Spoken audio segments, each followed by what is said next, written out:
गंवार बहू। कुछ रिश्ते बहुत मीठे होते हैं, बस बातें कड़वी होती हैं। बहू कहाँ मर गई, अंदर से आवाज़ आती है। जिंदा हूँ माँ जी, तो फिर मेरी चाय क्यों अभी तक नहीं आई? कब से पूजा करके बैठी हूँ, ला रही हूँ माँ जी।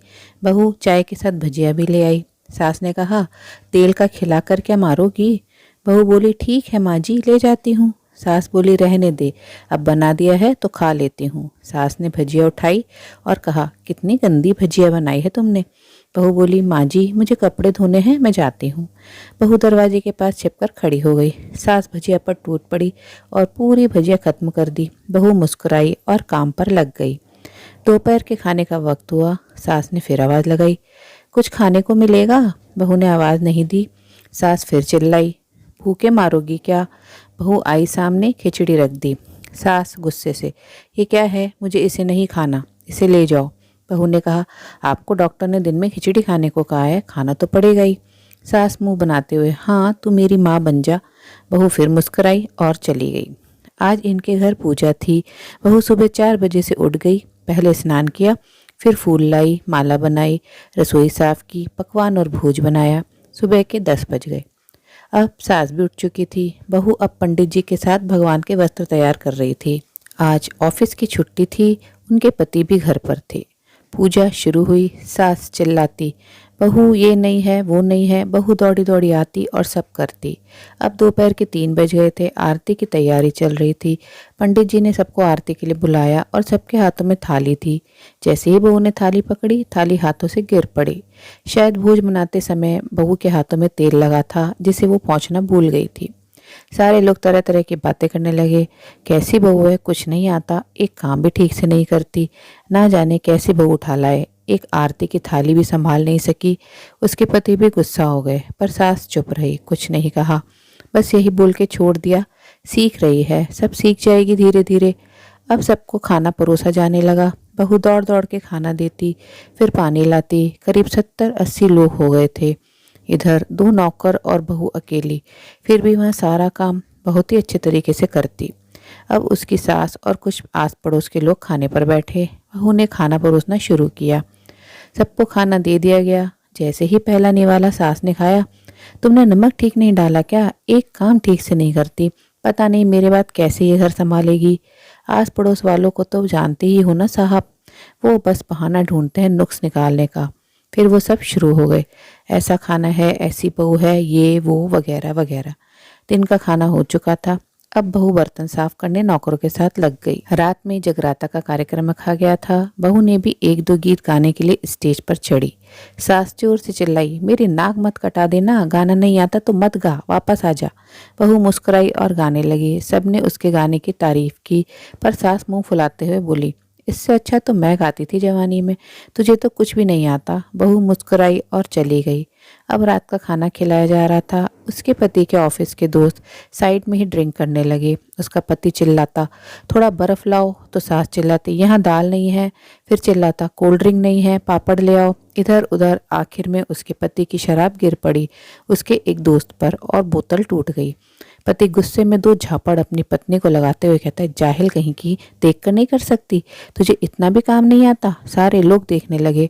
उसकी पत्नी रोते हुए कमरे की तरफ दौड़ी। फिर उसके दोस्तों ने कहा, क्या यार, पूरा मूड खराब कर दिया, यहाँ नहीं बुलाया होता, हम कहीं और पार्टी कर लेते। कैसी अनपढ़ गंवार बीवी ला रखी है तूने, उसे तो मेहमानों की इज्जत और काम करना तक नहीं आता, तुमने तो हमारी बेइज्जती कर दी। अब आस पड़ोस की औरतों को और बहाना मिल गया था। वो कहने लगी, देखो क्या कर दिया तुम्हारी बहू ने, कोई काम की नहीं है। मैं तो कहती हूँ अपने बेटे की दूसरी शादी करा दो, छुटकारा पाओ इस गंवार से। सास उठी और अपने बेटे के पास जाकर उसे थप्पड़ मारा और कहा, अरे नालायक, तुमने मेरी बहू को मारा, तेरी हिम्मत कैसे हुई, तेरी टांग तोड़ दूंगी।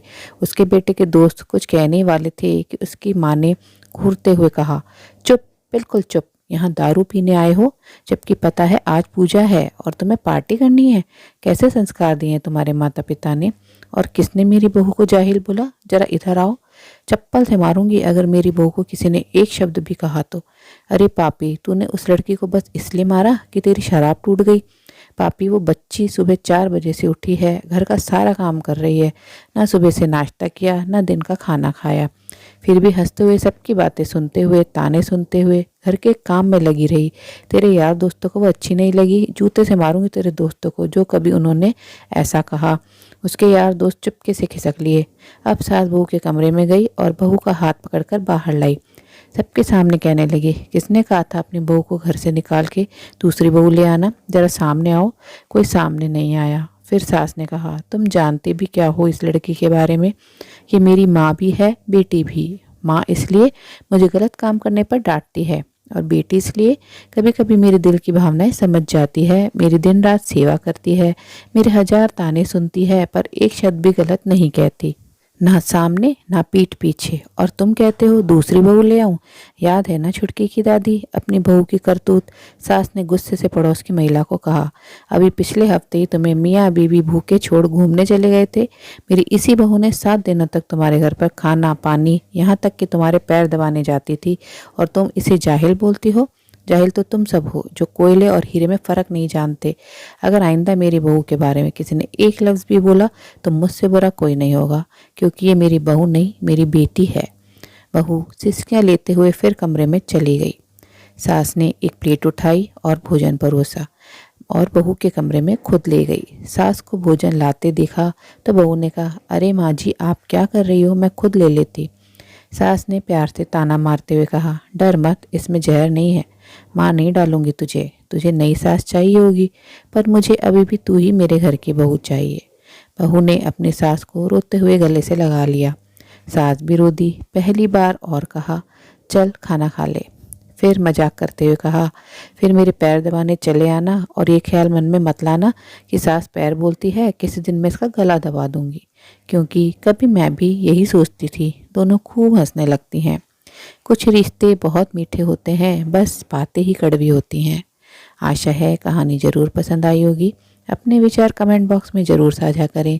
ऐसे नैतिक परिवर्तनशील विचारों को अपने मित्रों और प्रियजनों के साथ भी शेयर ज़रूर करें। आपसे अनुरोध है, अगर आप चैनल पर नए हैं तो ऐसी ही नई नई शिक्षाप्रद मनोरंजक कहानियाँ सुनते रहने के लिए चैनल को सब्सक्राइब जरूर करें। कहानी को अंत तक सुनने के लिए आप सभी का दिल से बहुत बहुत धन्यवाद। तो फिर मिलते हैं मेरी अगली कहानी में। तब तक के लिए आप लोग अपना ध्यान रखिए, खुश रहिए, ऐसे ही कहानियाँ सुनते रहिए।